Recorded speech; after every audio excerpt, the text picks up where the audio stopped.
அபிஷேகத்தோட புவியியல், அதாவது த geography of anointing. கேட்கும்போதே சுவாரஸ்யமா இருக்குல்ல? நாம இருக்கிற இடத்துக்கும் நம்ம வாழ்க்கையில கடவுள் வச்சிருக்கிற திட்டத்துக்கும் உண்மையிலேயே ஏதாவது சம்பந்தம் இருக்கா? வாங்க, இதை பத்தி தான் நாம இன்னைக்கு ஆழமா பார்க்க போறோம். சரி, முதல்ல உங்ககிட்ட ஒரு நேரடியான கேள்வி. நீங்க இப்போ எங்க இருக்கீங்க? எந்த ஊர்ல, எந்த வேலையில, எந்த வீட்ல? முக்கியமா உங்க இப்போதைய லொகேஷன் என்ன? சும்மா ஒரு நிமிஷம் யோசிச்சு பாருங்களேன். இப்போ அடுத்த கேள்வி, நீங்க அந்த இடத்துல இருக்கிறதுக்குன்னு ஏதாவது ஒரு குறிப்பிட்ட காரணம் இருக்கா? இல்ல எல்லாம் தற்செயலா நடந்ததா? பைபிளை நாம புரட்டி பார்த்தோம்னா ஒரு ஆச்சரியமான விஷயம் தெரிய வரும். கடவுள் சில குறிப்பிட்ட நோக்கங்களுக்காக சில குறிப்பிட்ட இடங்களை தேர்ந்தெடுக்கிறாரு.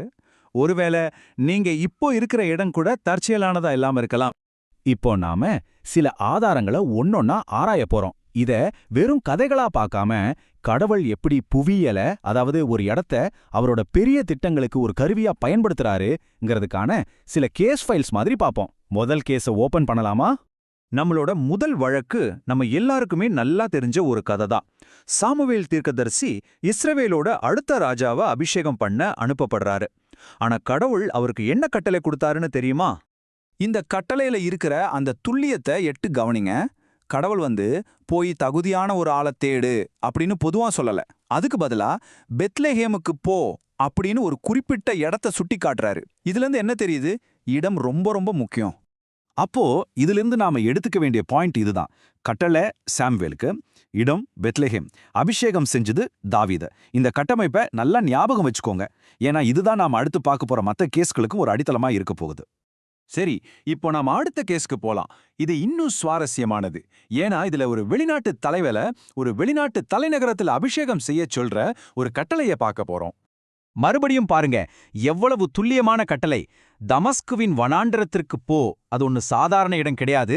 இஸ்ரவேலோட எதிரி நாடான சீரியாவோட தலைநகரம். இதிலிருந்து கடவுளோட திட்டங்கள் தேசத்தோட எல்லைகளையும் தாண்டி போகுதுங்கிறது நல்லா புரியுது. இத பாருங்களேன், ஒரு இஸ்ரவேல் தீர்க்கதரிசி எதிரி நாட்டோட தலைநகரத்துக்கு அனுப்பப்பட்டு அந்த ராஜாவை அபிஷேகம் பண்றாரு. கடவுளோட திட்டங்கள் புவியியல் ரீதியா எவ்வளோ ஒரு உத்திபூர்வமானது, அதாவது ஸ்ட்ராட்டஜிக்கா இருக்குங்கிறதுக்கு இதை விட ஒரு சூப்பரான உதாரணம் இருக்கவே முடியாது. நம்மளோட மூணாவது வழக்குல ஒரு ராணுவ தளபதியோட அபிஷேகத்தை பார்க்க போறோம். சொல்லப்போனா இது எலியாவுக்கு முன்னாடியே கொடுக்கப்பட்ட ஒரு கட்டளையோட நிறைவேற்றம். இங்க கொடுக்கப்பட்டிருக்கிற இன்ஸ்ட்ரக்ஷன்ஸ் எவ்வளோ கச்சிதமா இருக்குன்னு பாருங்க. ராமோத் கிலேயாத்துக்கு போ, ஏகுவ உள்ளே கூட்டிட்டு போ, தலையில எண்ணெய் ஊத்து, ராஜாவா அறிவி. ஒவ்வொரு ஸ்டெப்பும் அந்த குறிப்பிட்ட இடத்தை மையமா வச்சுதான் கொடுக்கப்பட்டிருக்கு.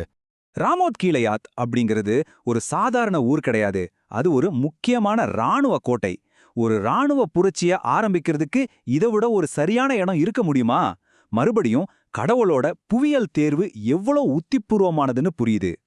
இப்போ தலைநகரத்துக்குள்ளேயே நடக்கிற ஒரு வாரிசு நியமனத்தை பார்க்கலாம். மரண படுக்கையில இருக்கிற ஒரு ராஜாவோட கட்டளை கூட எவ்வளவு புவியியல் ரீதியா துல்லியமா இருக்கு பாருங்க. இங்க நாம கவனிக்க வேண்டிய இடம் கீஹோன் நீரூற்று. தாவீது ராஜா வேற எந்த இடத்தையும் சொல்லல. குறிப்பிட்ட அந்த நீரூற்றுல தான் அபிஷேகம் நடக்கணும்னு கட்டளையிடுறாரு. கீஹோன் ஏன் அவ்வளோ முக்கியம்? ஏன்னா அதுதான் தலைநகரம் எருசலேமோட உயிர் நாடியான ஒரு நீராதாரம். அது அரசு அதிகாரத்தோட ஒரு சின்னம். அதனால அந்த இடத்துல நடந்த அபிஷேகத்துக்கு ஒரு ஆழமான அர்த்தம் இருந்துச்சு. இந்த கொள்கை பழைய ஏற்பாட்டோட முடிஞ்சு போகல, புதிய ஏற்பாட்லயும் இது தொடருத. அதைத்தான் இப்ப நாம பார்க்க போறோம். இது இயேசுவோட நேரடி கட்டளை. அவர் எங்கேயாவது ஒரு இடத்துல காத்திருங்கன்னு சொல்லல. நகரத்தில், அதாவது எருசலேம் நகரத்துல காத்திருக்க சொன்னார். இதுவும் ஒரு ஆவிக்குரிய அபிஷேகத்துக்காக ஒரு குறிப்பிட்ட இடத்துல இருக்க சொன்ன கட்டளை தான். இது புதிய உடன்படிக்கையோட அபிஷேக முறை. ஆனா கொள்கை ஒண்ணுதான். ஒரு தெய்வீக நோக்கத்துக்காக ஒரு குறிப்பிட்ட இடம். பெண்டெகோஸ்தே நாள்ல பரிசுத்த ஆவியானவர் வந்தது, எருசலேம்ல நடந்தது ஒரு தற்செயலான நிகழ்வு கிடையாது. சரி, இதுவரைக்கும் நாம 5 வெவ்வேறு வழக்குகளை பார்த்துட்டோம். இப்போ இந்த தனித்தனியா இருக்கிற புள்ளிகளை எல்லாம் இணைச்சு இதுல நமக்கு என்ன பெரிய படம் தெரியுதுன்னு பாப்போம். இப்போ எல்லா வழக்குகளையும் ஒரே இடத்துல பாருங்க. இந்த பேட்டர்ன் இப்போ உங்களுக்கு தெளிவா தெரியுதா? பெத்லெஹேம், தமாஸ்கோ, ராமோத் கீலேயாத், எருசலேம். இந்த இடங்கள் எதுவும் சும்மா தற்செயலா தேர்ந்தெடுக்கப்படல. ஒவ்வொன்றுக்கும் பின்னாடியும் ஒரு உத்திபூர்வமான காரணம் இருந்திருக்கு. இதுதான் அந்த வடிவத்தோட புத்திசாலித்தனம். பெத்லெகேம் தாவீதோட பூர்வீகம், எருசலேம் அதிகாரத்தோட மையம், ராமோத் கீலேயாத் இராணுவத்தோட கோட்டை, தமஸ்கோ சர்வதேச அரசியலோட களம். ஒவ்வொரு இடமும் அபிஷேகம் செய்யப்பட்டவரோட பணிக்கு அரசியல் ரீதியாகவும் உத்தி ரீதியாகவும் ரொம்ப முக்கியமானதா இருந்திருக்கு. இப்போ நாம ரொம்ப முக்கியமான பகுதிக்கு வந்திருக்கோம். இந்த வேதாகம முறை உங்களுக்கும் எனக்கும் என்ன சொல்லுது?